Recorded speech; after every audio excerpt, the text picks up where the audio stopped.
Hello and welcome to the latest in the Leaders with Ambition podcast series. And today I'm absolutely delighted to welcome my guest, Luke Wilson. And Luke is a partner at FRP Advisory. And it's going to be a fascinating podcast today, which will see Luke, when he was growing up, thinking that he may pursue a career in law and found by accident his way into insolvency and restructuring, which has obviously worked out really well for him, seeing as he's a partner now. We'll also talk about the transition that he's faced into a partner role, particularly being in the same firm. And he's grown his career amazingly, which I think is good for people to see that you don't have to career hop to get to the partner-led roles as well. He'll share with us how sobriety has really helped develop his career as well, and at different stages, the sort of intensity that you need to put into your career, and also the importance of networking at all stages and growing that network alongside you. So without further ado, I'm going to hand you over to Luke to bring his career history to life for us. Luke, over to you. Thanks. Yeah, so I'm Luke Wilson. I'm a partner here at FRP, and I started my career a little over 14 years ago, 25. So I was a bit late to the game, but having said that, I'd done an undergrad in politics and then I did a postgrad in law. I did the GDL in law, and I thought, leaving university is quite tough because figuring out what you want to do with your life, is really hard when you're going into university. And I would add, now I'm much older, university isn't the only way to have a career also, but especially when you're then leaving. So I did a law conversion course and I thought, well, law seems like a good bet. I did the course and then I thought, actually, none of it sort of makes my heart sing other than criminal law. And there was no real jobs or money in criminal law in 2010 when I was doing that. So I got some good work experience in some good law firms through people I knew, which bolstered my CV, and I took the CV to market and I found this application for a graduate role in London in insolvency. And what stood out to me about the position was it was a mix of business and law. And I thought, okay, I really enjoy business. I find it interesting and I do like elements of law, and I've obviously studied it. So I jumped at it and I started at a mid-market firm called Leonard Curtis as a graduate, and I was there for 3 years. And then I moved over actually with a partner from Leonard Curtis to FRP when FRP was just a couple of years old. And at that point we must have been 140 odd staff and 20, 30 partners and 18 million turnover business. And fast forward nearly 15 years and we're, over 100 million turnover and 800 staff and 100 partners. So it's been exceptional growth. And I've been fortunate enough to be part of that journey. And I joined as an administrator and then, now I'm a partner.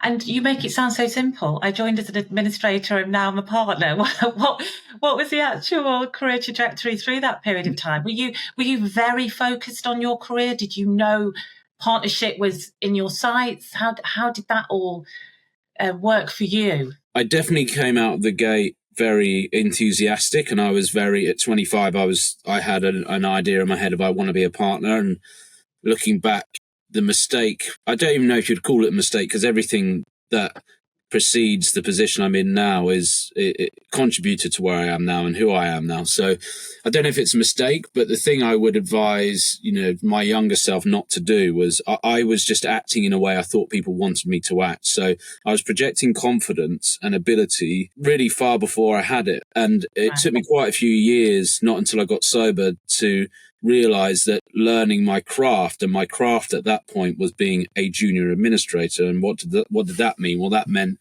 being as helpful as I could and focusing on the smaller jobs, the administrative tasks, and doing them well. Learning your craft is really, really important. It took me quite a few years to realize that. So for the first 4 or 5 years, I was very focused on being a partner, and I made that very clear to people, at times embarrassingly so, looking back on it.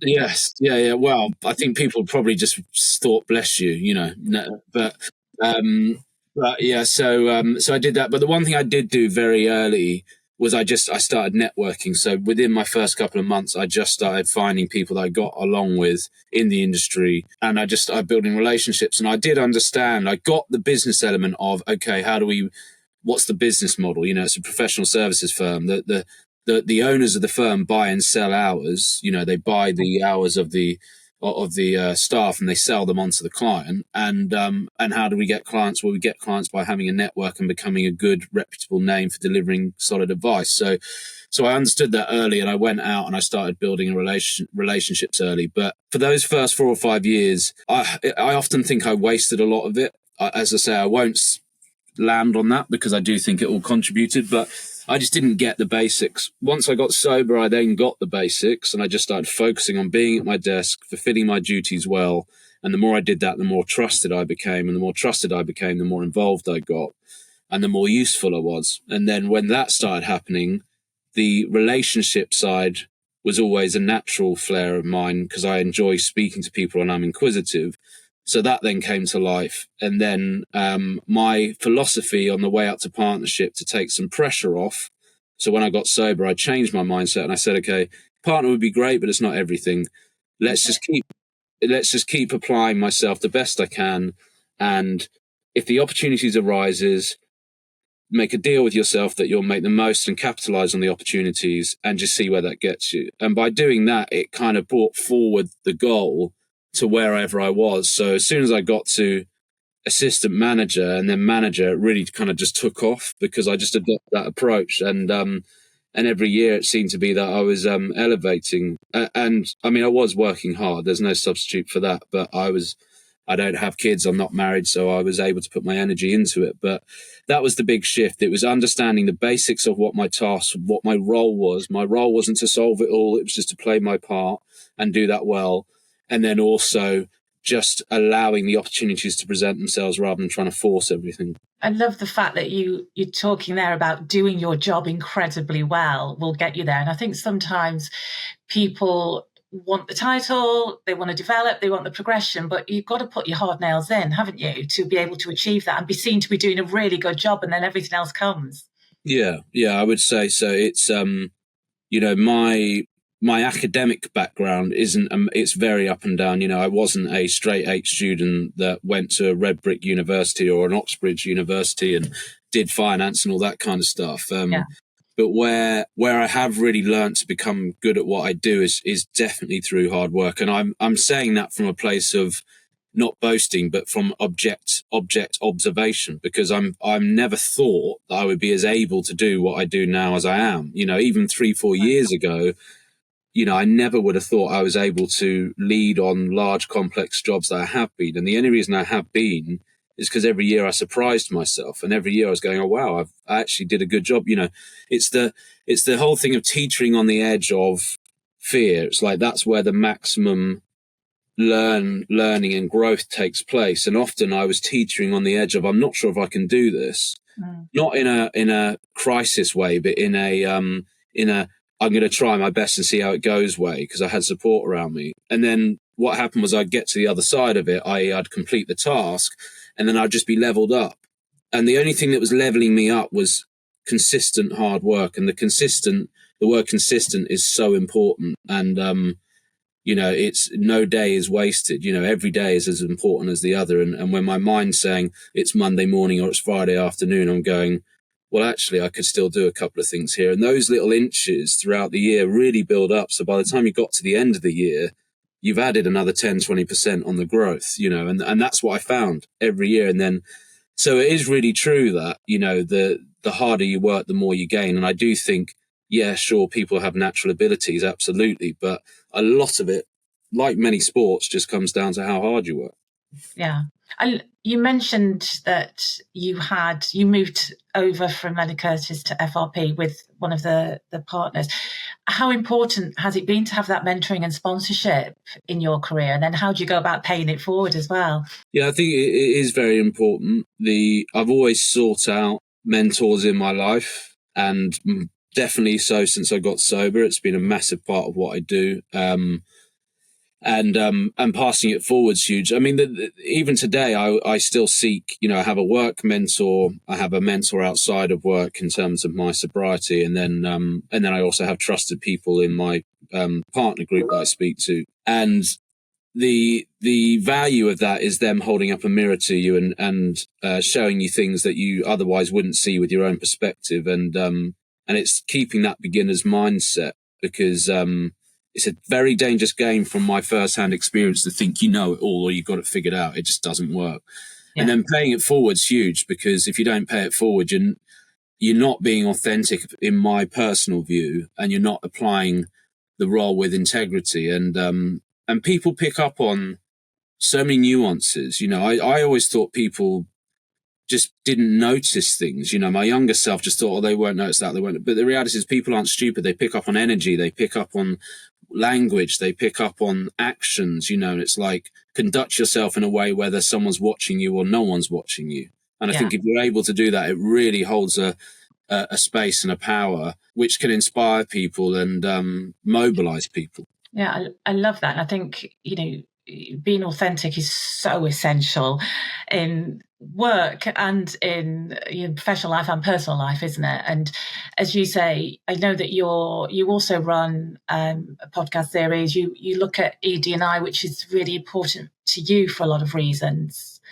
It's something that lives and breathes in FRP as a firm. How do you really keep that alive and keep it authentic without it just being a tick box exercise? Yeah, I think, well, we're lucky as a firm in the sense of we have lots of people who are passionate about it. And I think you have to, with this kind of stuff, you have to sort of follow the passion in the first instance, because it's still new. What isn't new about ED&I and mental health, what isn't new about that now is we know it exists, and we know these things need to be addressed. So when you sit in a room, you say mental health, people get that now, to the point where it's almost been exhausted. But what is still new is how do we actually deal with it? And even when you speak to experts or organizations where their whole purpose is to implement change around it, they will say, we don't truly know how to deal with it because it's an imperfect issue. You can't do it perfectly.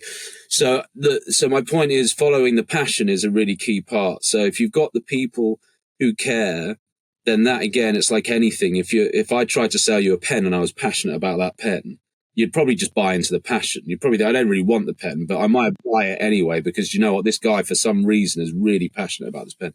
Similar kind of thing around, if you've got the people that care, that then immobilizes people and it starts to cultivate a change. And then before you know it, like everything else, incrementally over the course of a year, even in the last 18 months here at FRP, it's been a huge change, because with any change, it starts with, I don't know what this is all about, or, does it really matter or whatever. And then over time, slowly, it starts to be woven into the fabric of who you are. And then at that point, it starts to look after itself. So you're almost building the engine to then drive it forward. But the building the engine is the passion, and that's the people who care. So I think that is the most important part of it. Of course, there are loads of practical things as well, but none of it really works unless someone's consistently trying to push that forward. And we are lucky that we have committees set up and people who really care, usually from their own first-hand experiences, usually challenging ones, who take it forward. Yeah, so true. And you mentioned also just at the start about you went to university and that was your career path, but also that there are many other ways to do that now. And obviously apprenticeship seems an obvious one and fits in well with social mobility and how you're trying to encourage different backgrounds to join the firm. Is that something, again, that you feel is living and breathing? In terms of apprenticeship schemes? Living and breathing in the industry generally? Yeah. Yeah, I think so. It's definitely becoming more... Well, it feels to me like the myth that you need a graduate or it has to be someone who's gone to university is slowly being dispelled. And it feels to me like people are far more open to, certainly from my position as a partner, yes, there are criteria that you seek out in job descriptions and certain experience. But equally, we've had loads of apprentices here. We've had people come through that haven't been to university, and some of our best people are those people. And I think that in general, that's being opened more in the city. The observation I'd have around young people starting out their careers, is how you'd separate yourself is by applying yourself with showing care and hard work, because of what seems to be the case, from what I'm observing, is that's fallen to the wayside a little bit. And it's like everything else in life, it's a balancing act. And I think what Generation Z do really, really well is taking care of themselves, which I admire because it takes courage. And I'm not as good at that by default. But the balancing act in return is nothing beats hard work or going above and beyond. If you're turning up for training for a sports team before and you're staying late, you're more likely to get picked for the team. And I don't see that ever dying out. So I think if you're someone who's not going to university and is seeking an apprenticeship or a school leaver in a role, a really simple ingredient that's going to set you apart is just showing you care, showing initiative, and just working, being available to work. That doesn't mean all hours of the day, but, just being available. So I think if those things are in place, absolutely, the world's your oyster in that respect. Yeah, I love that. I mean, you do, unfortunately, it's hard work that pays off, isn't it, in the end? But you do help, as you mentioned there, you protect yourself as much as you can in making sure that the impact isn't too great on your mental health. But there hopefully is a balance that you can find that suits each individual. And it's going to be different for everybody, isn't it, as well? Yeah, definitely.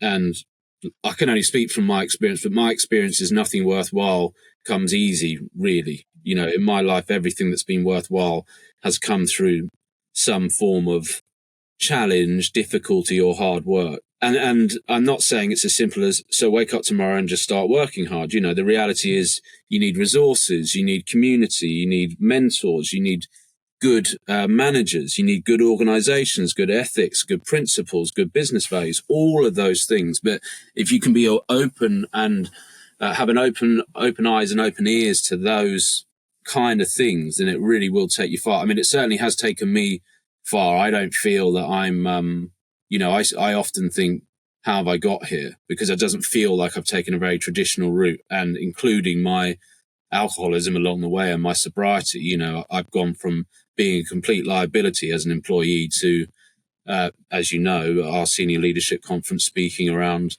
what we can do to better our approach to mental health and well-being. And that's night and day, Yeah, it's fascinating, that, isn't it, as well? And you think around, you've obviously had a lot of support from your firm as well through as you say, through your sobriety. And that's incredibly important for firms to support people, isn't it? That's something that I think in the industry historically maybe wasn't there, but we see that more and more all the time changing, and people wanting to support people. Yeah, I definitely think,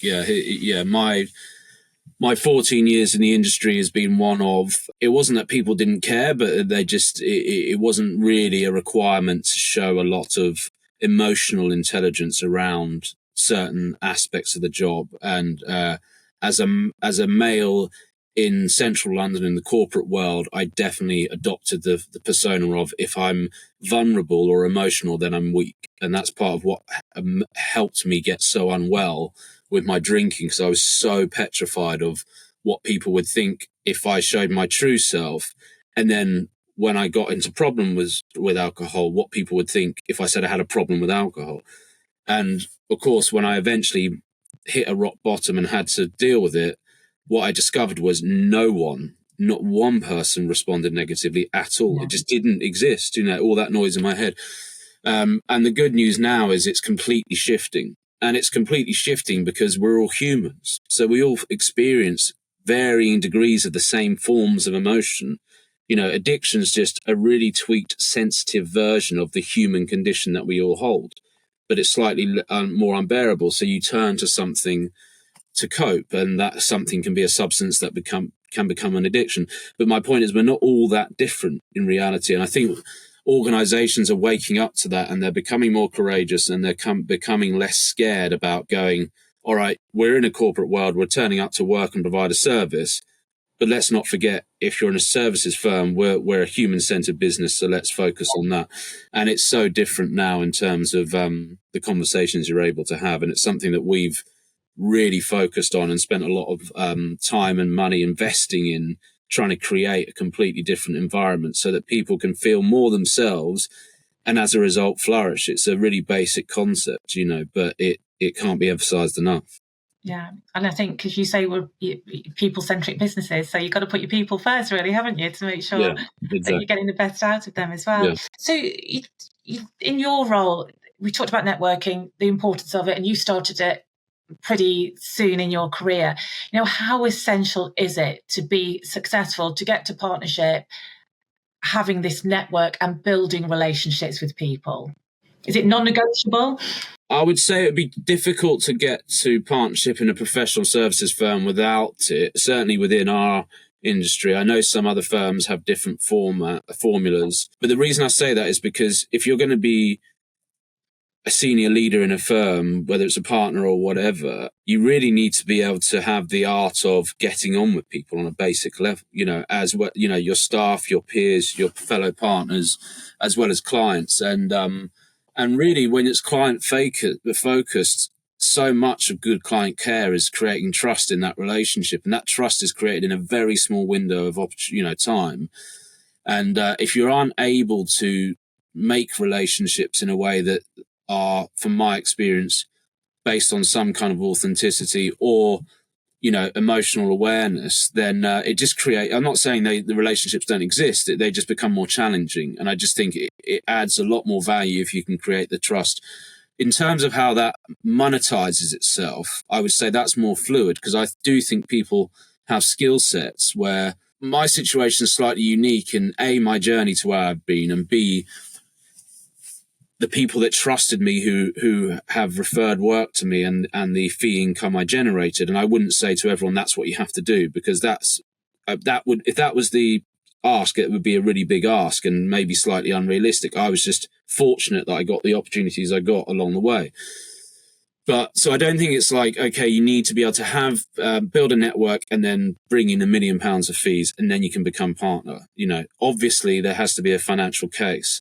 But if you can show that you can generate 10 leads from 10 different relationships, and those 10 leads are worth 100,000 or whatever it may be, the more valuable point is you're able to build those relationships, because we're only as good as our network in terms of winning work. So I would be surprised if someone made it to partner without good relationship skills. But of course, there are varying degrees of that, and we all bring different things to the table. And the good thing about balanced partnership is not everyone's going to be the most likable guy in the room. It may be you're just technically very good, and you're also able to hold relationships. Yeah. And what about that transition piece into when you became a partner? How was it? Was it relatively easy? Is it something that you coached into, then you step in and you just own it from day one? How did you personally feel? Yeah, well, I guess to some degree that journey's still unfolding for me, because it's been 7 months. But You're I definitely now, aren't you? Yeah, 7 months. yeah. It's all sorted. It's done. Yeah. I'm gonna write. Well, I'm writing my book on it at the moment. But it's. I definitely thought I would. I thought it would give me a couple of months and I'd be settled. I think what I've realised now, and this is, this goes back to when parents tell their children, something, and you can't tell them something and they figure it out for themselves. It's a similar thing. People said to me, it's not, I was like, yeah, it's going to be fine. So I realize now that it's the start of a new career, and the start of a new 20-year career. And it's going to take a few years to me, and I'll never stop learning. But the transition itself, for me personally, I really underestimated it, and I found it very difficult, partly because I've been in the firm for so long, and it was just managing and navigating those new relationships in a different way. Everyone was really kind to me, welcoming and respectful, both in terms of peers and staff. But for me, I was my own worst enemy and in my head. And the biggest thing for me was assuming that I had to conquer the partnership role, a bit like I did as a graduate. And unfortunately, I've managed to get myself to a position where I've realized through talking to other partners and our CEO and others, that actually it's definitely a journey, and we all need each other. And I always say we need each other far more than we realize. And people have been good. And when I've been quieter, I've helped out other partners on stuff to keep me busy, and vice versa. When I've had stuff that's referred to me that I'm not necessarily the best person, I've given it to the person who is best placed to do it. And, I'm trying to start off on a foot that sets an example, display the right behaviors and everything else, because the insecurity in me goes, well, no, I need recognition for everything. Otherwise, I'm not going to prove my worth. But the right thing to do is just to fulfill my role as a partner, in the same way the right thing to do as a graduate was to fulfill my role as a junior administrator. So But what I would say in terms of us is I'm proposing a mentoring process for internal partnership promotions moving forward as a result of my experience, not because I wasn't supported, but just because you can't beat firsthand new experience in anything, whether it's building a shed or being a partner. It's like if you're in it and someone else has just recently been in it, it's a really powerful relationship. So yeah, I think support in that transition is really important. Yeah, I think that's a really interesting point. And I was talking to someone earlier on today who just stepped into a C-suite role, and they were saying that they had invested in an executive coach, because you don't just exactly like you're saying, step into a partner C-suite and you're doing the role from day one. You've got to transition. There is a transition. It'd be weird if there wasn't. So it's great to be able to have that mentoring, that coaching to enable you to be as successful as possible in that role. Yeah, I mean, I imagine it would be very lonely and isolating if you weren't in an environment where you felt you could be yourself or talk to people. I mean, I'm quite lucky on the flip side of being here for so long, is that I do have the relationships where I can be me, to an extent, because people know me for who I am and they know my story. And the firm's been incredibly supportive of allowing me to share my story, allowing us to take what we're doing with wellbeing and mental health to the market. And so to that extent, it's been really, really great. But if I didn't have that, it would feel like a very lonely space, because, of course, usually you don't know what's going on in people's brains. Everyone's at the table. Are we all, is everyone pretending they know what we're up to, or does everyone actually know what they're up to? The reality is we're all just pretending to a degree, aren't we? Because we don't want to let on. We don't all know it all the time. So yeah, I think, but it's like what I said earlier. It's exactly where you're supposed to be, because that's where the maximum growth lies. So if it was comfortable, I would also be concerned. Yeah, be comfortable. And you mentioned that, this whole thing of never stopping learning, and you really feel that you never want to stop learning. That's incredibly important to you, both personally and professionally, isn't it? Yeah, it is. And I think it's all, to be of maximum use to those around me and the business and the firm, which is all for my benefit as well, of course, because we all benefit, we all rise and fall together. Remaining humble and aware is really important, and I think most good leaders will work on themselves to have a constant awareness of themselves so that they can better interact with their environment and the people around them. So a big part of that is being open to learning. I think the minute you close the storefront to learning new things is the minute that you lose some of that humility, and therefore the minute you just think you're slightly more superior, or you become shorter with people, or whatever it is. And then that can easily spiral into something it can't be. And everyone will have a different approach to that. And, you can almost look at what's happened in US politics as an example of two very polar opposites, and one being successful one term and the other being successful the other. My personal view is that remaining open to learning is a really important part of age evolving, but B, also keeping your character in check. Yeah. But also egos, it plays a part in this, doesn't it? And, people do have egos, and it's around making sure that that's not huge in the greater scheme of things, because you do need to be vulnerable and authentic, and that doesn't have ego doesn't have a part to play in that, does it? Yeah, exactly. And the way I understand the ego is it's a life force that, it's the thing that helps you get out of bed in the morning. It's the thing that helps you be presentable. It's the thing that drives you to succeed in your career so you can provide for your family. It's a really useful thing, ego. It's also a massive pain if it's not looked at properly. Yeah, and absolutely, exactly. Yeah. And really, that's just often pride and insecurity as well. But that's a huge part. Of course, it's a huge part of it. And if you're able to, my personal view is if you're able to lead with vulnerability and a limited amount of ego, then you're really, really an evolved, strong individual, because it takes a lot of energy, effort, insight, courage to do that, because of course it's very difficult. And I'm saying all this stuff, but I'm not perfect either. I find myself in situations where you're with people who have been partners for 15 years longer than you. And it's really difficult not to feel that kind of insecurity. And then because you do, you project a different self, But yes, look, I've been under leadership where it's been ego based, and I've not enjoyed it at all. That's just me personally. And I've seen it where it isn't, and I found it really inspiring. So you've been obviously at FRP for a long time, but you've experienced working with people from different firms as well along the way who've either transitioned into your business or transitioned out, and I'm sure you still network with them. What would you say are the biggest challenges at the moment for partners in professional services firms, in the industry in general? I think the industry is becoming, the world's changing, as we know.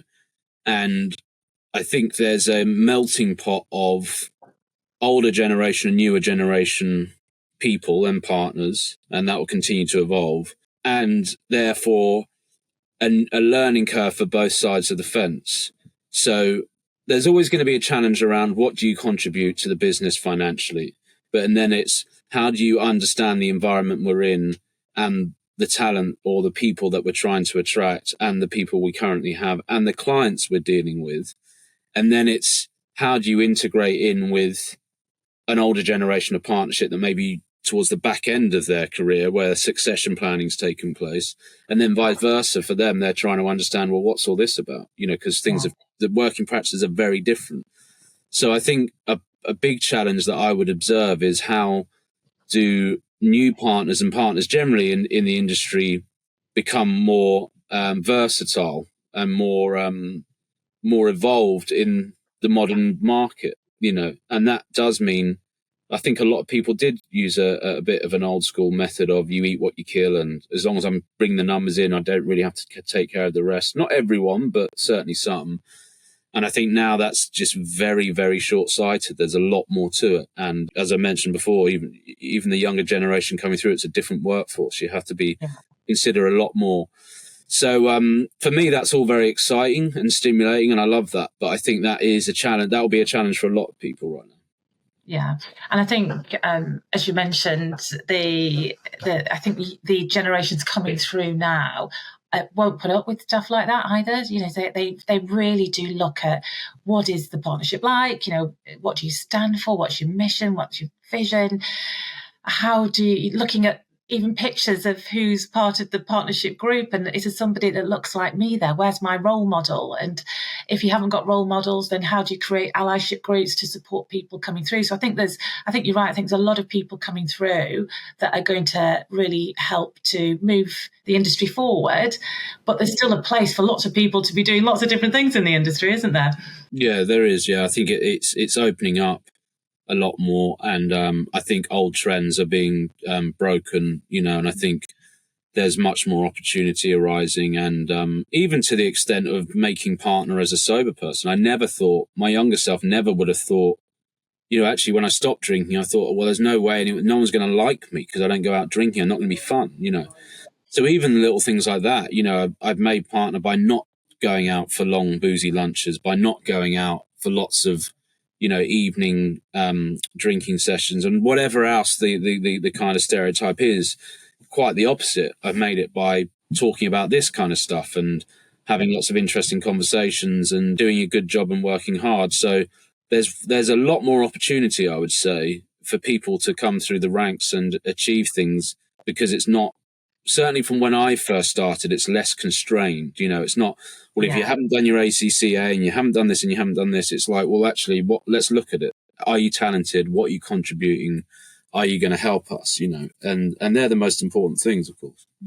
Which I love. It. Do you feel a sense of responsibility then in sharing your personal story to help people? Does it help almost humanize partners in quite a tough industry? Yeah, I think I do feel a sense of responsibility to the extent of I didn't have access to any of these conversations or hear anyone talk about this kind of stuff. So I am definitely quite passionate and driven about trying to deliver something that I felt didn't exist when I was coming through. And I also think there's an onus of responsibility in a leadership position to show, and vulnerability. And what I mean by that isn't, of course, going around telling everyone your darkest secrets or the fact that you can't cope. It's just saying, I'm here, I'm in this position, but I'm also flawed as well. And this is what I did to come through. And and I do think that's a really important part of it, because I find it inspiring and I never saw it on the way up. And I know others that have. And also, let's be honest, that's the more difficult path to walk. And I'm drawn towards that more difficult path because I think, well, what good lies on the other side of it? You know, there's always something so much better on the other side of that. And as a firm, what's kept me here over the years and what's really inspired me about the partnership and the business is our appetite for that, you know, and that all starts at the top with our board, who are all very supportive and all very open to new, different ways of working to become better. And that's why year on year, we've seen success when the rest of the market hasn't. So to some extent, it's you know, it illustrates itself. The facts are there. So I just think it's a really important aspect. Yeah, that's great. Well, what is the outlook for FRP Advisory then? You know, you're 15 next year. You hit your teenage years now. What's next? Well, I think, you know, it's all about ongoing, sustained, profitable growth is our kind of motto. And what does that actually mean? Well, I think that means taking the right opportunities for the right reasons, not just because it might be a convenient, short-sighted or short-term fix, you know, like a quick bulge to the numbers or whatever it may be, you know, understanding that where opportunities arise that may diversify the business, continue to do that, because we've done that really successfully over the last 10 years, continue to evolve and diversify and continue to grow, but grow whilst keeping our culture, which is incredibly difficult, but we've managed to do. How have you managed to do that, though? Because it is really difficult when you're going through that growth, as you've said, from where you were headcount to where you are now. How have you managed to do that? Well, again, it's fortunately having the right people on board. I mean, it's multi-layered. The first thing I'd say is it starts with the person at the top. So our CEO, Jeff, very switched on, very intelligent and emotionally intelligent person, and has a clear vision. And that vision then permeates down to other senior leaders. And then it's having the right senior leaders or partners in the organization that also buy into that, and then them permeating that down to your managers, and then that permeating down. And what we tend to see is people come to us because they hear of our reputation, they hear how we are as a partner group or as a team, and they go, actually, do you know what? I quite like the idea of that, because I'm not just going to disappear and be a small cog in a massive engine. And also, I'm not walking around and it's just lots of egos. It's everyone talks to each other and everyone's approachable and everyone works together, and we're not at each other's in an overly competitive manner. So, and that maintains itself to the extent that everything new in is of the same ilk, which is why I'm saying, you know, that profitable, sustainable growth by my account comes from the right acquisitions and opportunities and partners and whoever else that come in that fit into that mold. Because of course, if you just get someone who's billing 10 million a year, but they have no regard for anyone else, that's going to very quickly dismantle everything we're building. And it only takes one or two, and it really becomes a difficult energy to be around in the organization. So the way we've maintained it is by keeping that at the forefront, which involves discipline, of course, because when you're a PLC, your aim is to grow and your shareholders want to see your results. So it's just about having it's about having discipline and belief, I think, in what you're doing. Yeah. And how do you think, you know, as a partnership group, is there that real sense of belief that it can keep growing and developing, the culture will remain? Is that how people genuinely think and feel in the business and the firm? Yeah, I would say so. And it has evolved and changed a lot over the last 3-4 years. And I've come in to partnership at a really exciting time where we're really open to it and we're really up for continuing to adapt and change our culture and see how far we can take it. I mean, we really want to be leaders in our field at what we're doing around all, you know, ED&I, well-being, mental health, approach to work, approach to client relationships, approach to how we can continue to be increasingly profitable, but doing it in a different way. And, you know, and we want to be at the front of that queue, you know, doing that. So we're completely all about that right now. And that's why, you know, I've made my commitment to this partnership. And as you said earlier, I'm probably on the back end of that generation where I did consider all of that stuff. Do I want to be a part of this partnership? What do they stand for? You know, money's great, but that only takes me so far. You know, what I do day to day nourishes me and makes me feel good. So what else are we doing here beyond giving good advice and generating new work and new business, which is really good fun? What else are we doing? And that's what the firm seems to be doing very well. Yeah, it's definitely a differentiator, isn't it? Which is, if you look at a lot of firms at the moment, there are so many mergers and acquisitions happening. There's that whole thing around, as you say, partners coming to retirement age. And I know that some firms have got compulsory retirement ages, which puts more pressure on. So there's a lot happening in the industry at the moment, isn't there? Yeah, there is. And that's partly because, whilst the economy is doing one thing, there's not necessarily a binary effect on the requirement for services in our industry, as well as you've got other factors like the Teneos of the world and the Interpaths of the world, spinning out of other larger organizations. And, the reality is the market's only so big, so people have to consolidate. And again, what we have done very well every year is we've grown our revenue and our turnover every year. And years where you're expected not to at all, we've often bucked the trend. But that goes back to that point of planting seeds. If you can plant the right seeds, you do literally reap what you sow. And in this case, the planting the seed is doing things the right way and giving clients good, honest advice. I mean, I've had feedback from clients saying what's really good about FRP is they will actually give a view. They're not scared to give a view, an opinion, and will actually give the honest view. So we're not necessarily, and I'm not saying others don't, but we do, is what I know.